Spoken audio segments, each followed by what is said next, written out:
There is a local, well, I'd say it's local, it's not Auburn, but there's a grant that ADM was able to get, and we have a significant number of grant partners with a developer, City of Auburn, Lee County, the Auburn Extension Service, the University of Auburn.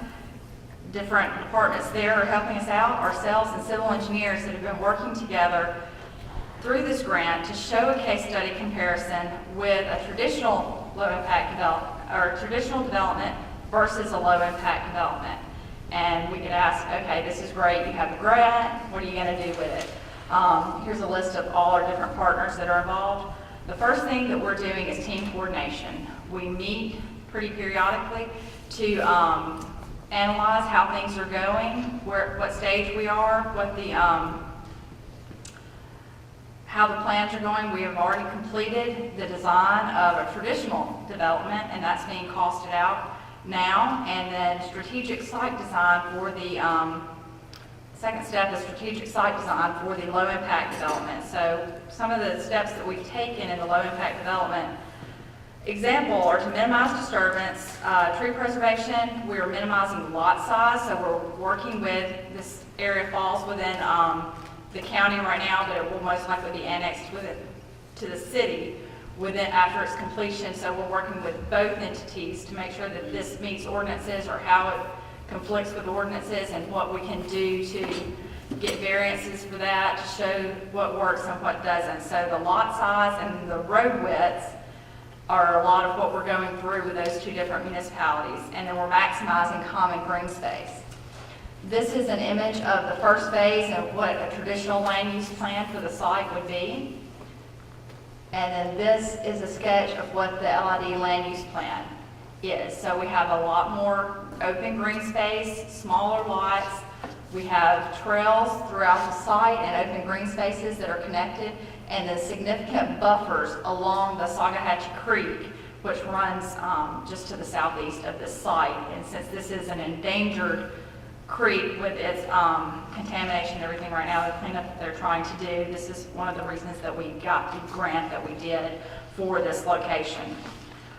Typical street section is going to be a street with curb cuts in it. We'll have rain gardens or bioswales on either side, a much narrower cross section to the street itself, and then pedestrian walks and street trees throughout. We're also going to be working on this project throughout the construction administration to do construction oversight and work with the contractors. And then we are writing residential subdivision covenants to make sure that all the work that we're doing now is not forgotten once the the subdivision owners and everything take control. There's going to be a section of covenants that they have to follow and abide by, as well as maintenance guidelines. Just mentioned earlier about the maintenance and things like that, and I'll get into that more in just a second. But from what we wanted to let you know about the trends that we've been seeing and the cost benefits that we've been seeing over the past several years, as I mentioned, our own design and engineering experience in these different types of measures has come a long way for all the different educational seminars that there's been and the educational opportunities over the past several years. So you should be seeing contractors or engineers and architects, landscape architects that have more experience in these types of measures that can help you on the front end throughout the planning process of selecting which BMPs are right for your site and how to implement these. Also, the product availability. I mentioned that we're working with different product suppliers. A lot of designers are working with different product suppliers. We've seen a significant increase in the product types that are available in our area, and so the more that's available, the more competitive it is. We all know that we see the costs go down. So product availability is another trend that we've really been seeing that is a cost benefit to implementing these types of measures. Also, contractor experience, working with the contractor throughout the construction and install phase to be sure that they benefit from all the studies that have been done during the design process, that they understand why it's being done, taking the time to explain to them and their crew the purpose behind this so that they understand the overall goal and why we're doing what we're doing, and then they can see the results of it. And we've seen contractors take many of the different site initiatives that we use as BMP, such as the different types of silt fence, the tree conservation, and implement those as standard practices. So we have a lot more contractors that are very actively involved with promoting the LID and the BMP practices. And then some of the things that we wanted to let you know what to expect that do affect the bottom line is that low maintenance does not mean no maintenance.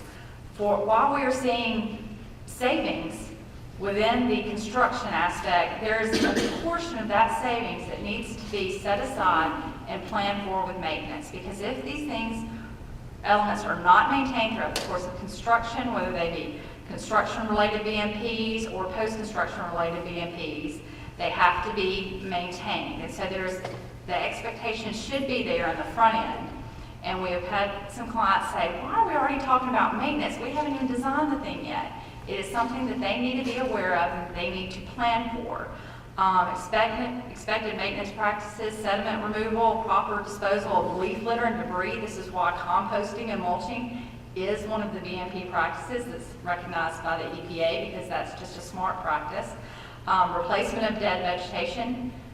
Plants are not filtering the water if they're dead.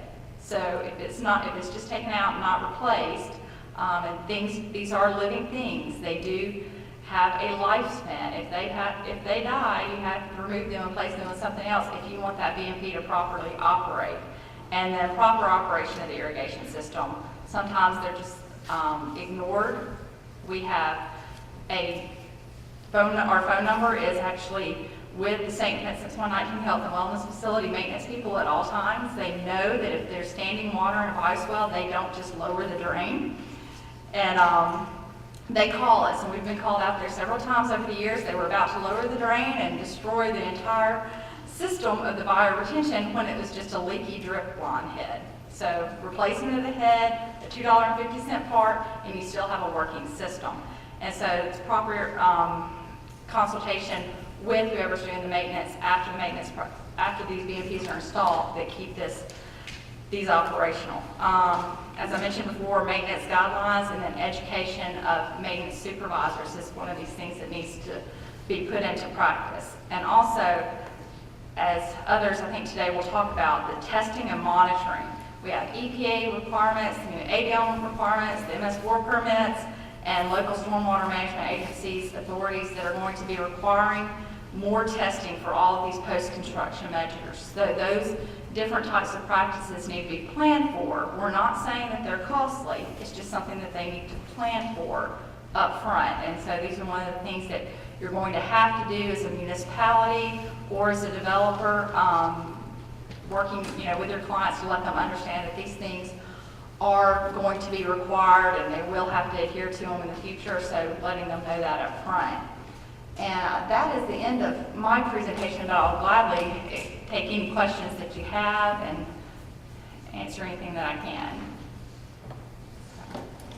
Got it all? That's a great presentation. Thank you.